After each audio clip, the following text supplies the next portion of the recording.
Bonsoir chers téléspectateurs, merci de suivre les programmes de la télévision africaine.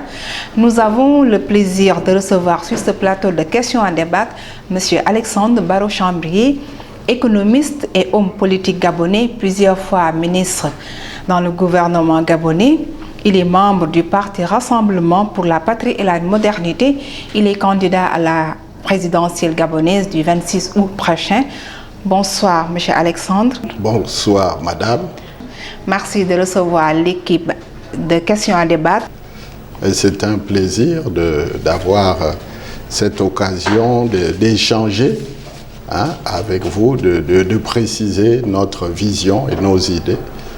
Vous êtes de passage à Dakar. Pouvez-vous vous présenter à nos téléspectateurs de la diaspora?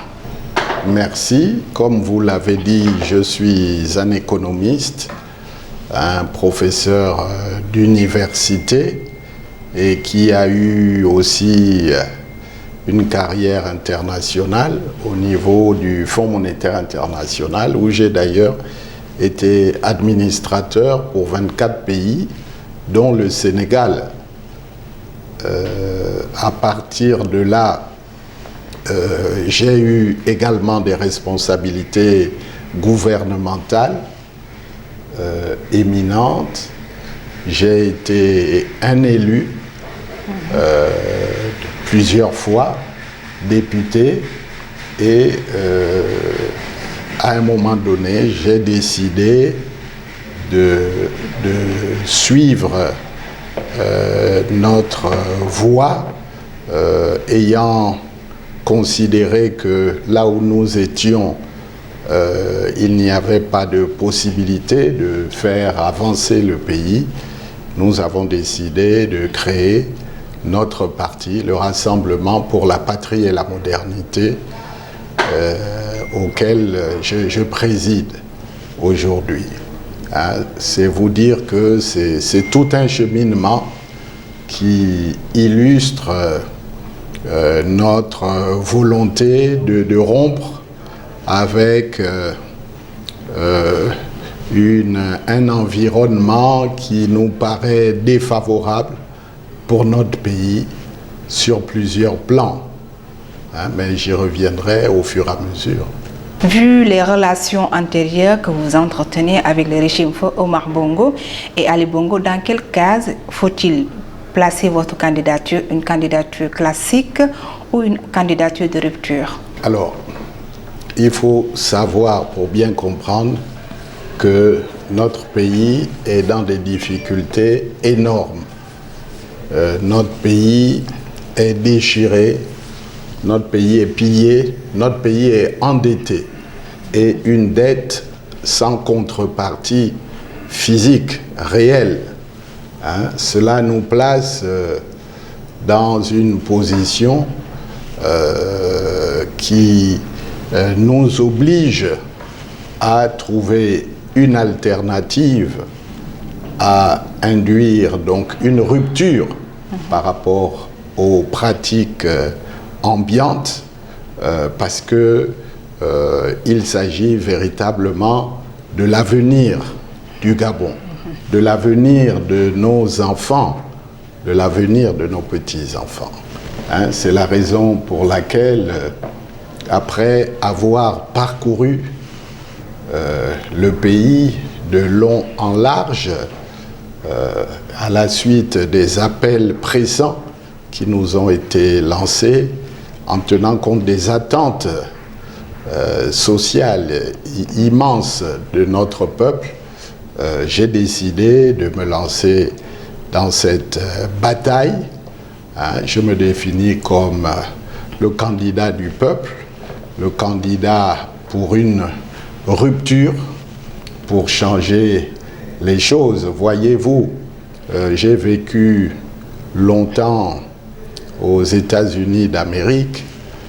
J'ai fréquenté le Parlement africain et j'en ai été fortement imprégné. Aujourd'hui, dans ce monde, on ne peut pas vivre sans liberté. On ne peut pas vivre sans démocratie. Toutes les entraves devrait être levé pour que les citoyens, le peuple, soient maîtres de son destin. Parce qu'en réalité, c'est le peuple qui a le pouvoir. Et c'est quelque chose qui est fondamental pour nous. La deuxième... En quoi donc votre candidature est-elle une candidature de rupture et de changement? Elle est une rupture parce qu'il faut instaurer une démocratie véritable. Et aujourd'hui, nous avons des prisonniers politiques, nous avons des exilés, et il est temps de rompre avec cet état de fait. Nous voulons nous inscrire dans le respect des droits humains. C'est le minimum qu'on puisse avoir aujourd'hui. Nous voulons que notre pays devienne un état de droit, avec une justice impartiale qui permettra effectivement que chacun puisse saisir les opportunités et que les uns et les autres puissent être à l'abri de tracasseries, de règlements de comptes. Si vous n'êtes pas d'accord avec ceux qui sont aux affaires, alors systématiquement vous êtes traqués, vous êtes marginalisés, vous êtes éliminés. Nous voulons donc revenir à une situation normale de liberté, d'opportunité et de démocratie, de libre choix des dirigeants par le peuple. Instaurer des débats démocratiques comme nous sommes en train de le faire, et non que les médias publics soient confisqués pour les besoins de la cause, de ceux qui veulent se maintenir pour le pouvoir et qui ne répondent plus aux attentes du peuple. Le deuxième aspect de cette rupture, c'est dans la gouvernance. Nous pensons qu'il faut séparer le fonctionnement de la politique avec l'économie. Il s'agit de deux sphères différentes qu'il faut éviter de confondre. Donc rompre avec les relations incestueuses entre le politique et l'économie. Ça me paraît quelque chose d'important et mettre de la rigueur dans la gestion des finances publiques, dans l'octroi des marchés publics, pour éviter des situations de copinage. C'est sur cette base que nous pourrons effectivement reconstruire notre pays. Et ce sont des objectifs que tous nos pays recherchent d'ailleurs. Dans quel domaine entendez-vous innover si vous êtes élu président? Bien, alors d'abord, je dois insister sur les aspects d'exemplarité. C'est-à-dire que le président de la République devrait montrer l'exemple en étant détaché de toute prise d'intérêt ou de toute volonté de chercher à posséder des pans entiers de l'économie du pays. Nous voulons remettre notre pays sur la bonne voie.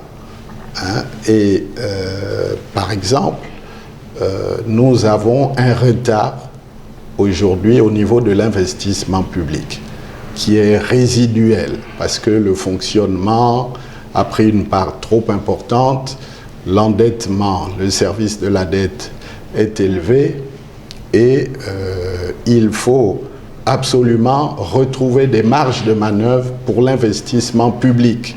Investir dans les routes, investir dans la formation, parce que nous ne pouvons pas continuer à sacrifier notre jeunesse, qui est obligée de voyager pour trouver des écoles sérieuses. Vous savez que tout cela, évidemment, a un prix. Et le Gabon, avec son potentiel minier, pétrolier, forestier, végétal, le Gabon est un pays qui a un potentiel considérable dans la sous-région. D'ailleurs, notre revenu par habitant avoisine les $9 000 par habitant. Donc, ce pays qui est faiblement peuplé a des possibilités considérables pour peu que nous nous orientons vers une gouvernance vertueuse. C'est cela, mettre l'accent, investir sur la ressource humaine principalement. Et puis en dehors de ça, il y a tous les retards pour relier les différents points du pays. Je vous ai dit, les routes. Il y a également un investissement important sur l'énergie, qui fait défaut. L'énergie pour les populations, l'énergie pour l'industrie, parce que nous devons passer à une phase de transformation des matières premières. Et évidemment l'eau. Rendez-vous compte qu'un pays où il pleut pratiquement 9 mois sur 12 se retrouve avec des situations de pénurie d'eau dans les zones urbaines comme dans les zones rurales. Tout cela n'est pas acceptable. Et nous devons faire donc les efforts nécessaires pour rattraper ce retard, créer les conditions, avoir un environnement des affaires qui permettra d'attirer les investissements privés et de doper la croissance économique. Une croissance économique qui devra permettre aussi de créer les emplois. Créer les emplois pour lutter contre le chômage des jeunes, pour lutter contre la pauvreté. Aujourd'hui, la pauvreté extrême touche pratiquement plus du tiers de la population.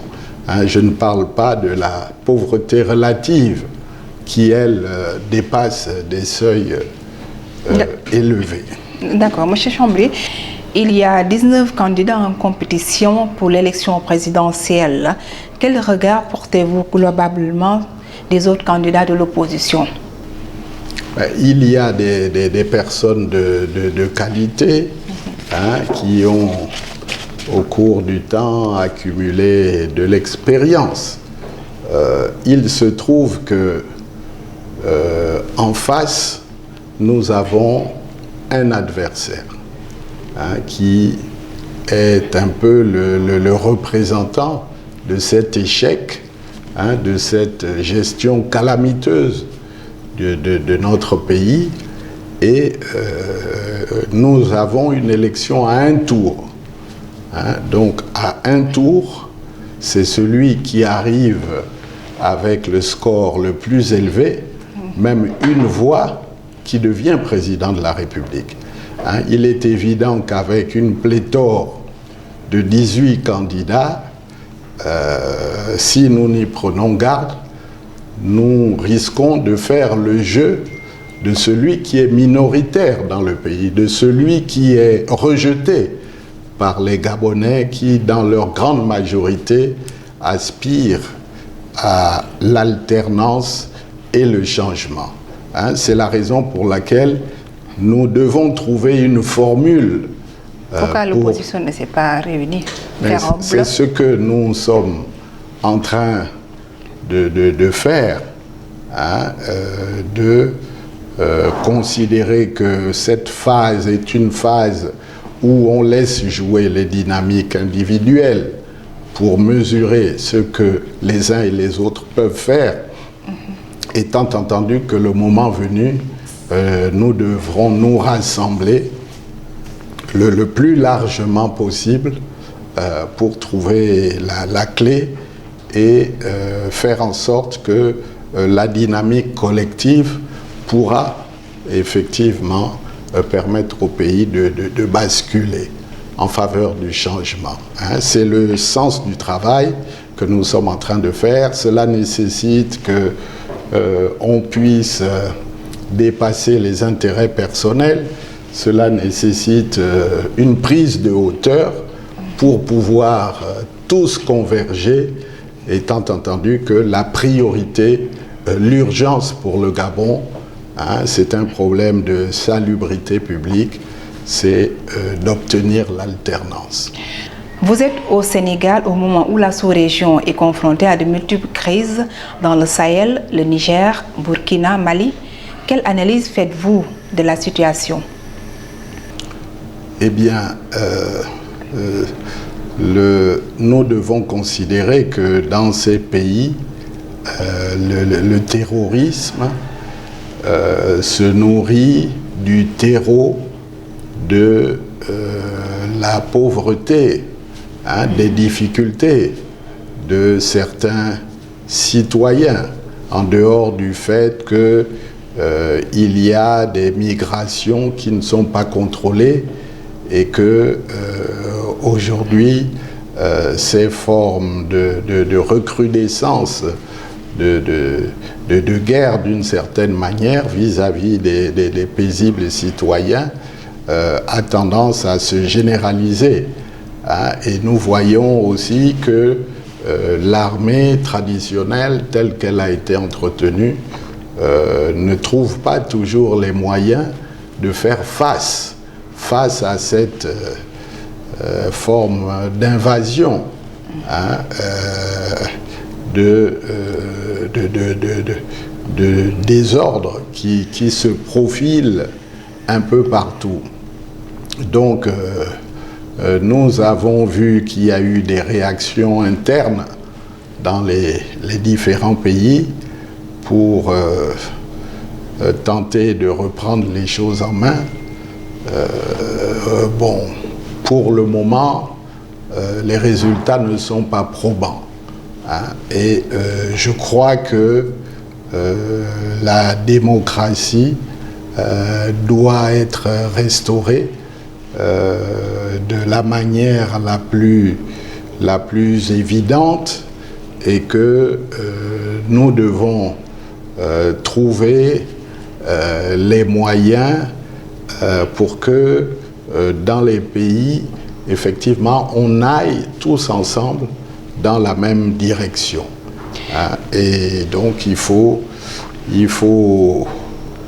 poursuivre le dialogue au sein des organisations sous-régionales, par exemple, pour trouver des formules pour amener la démocratie.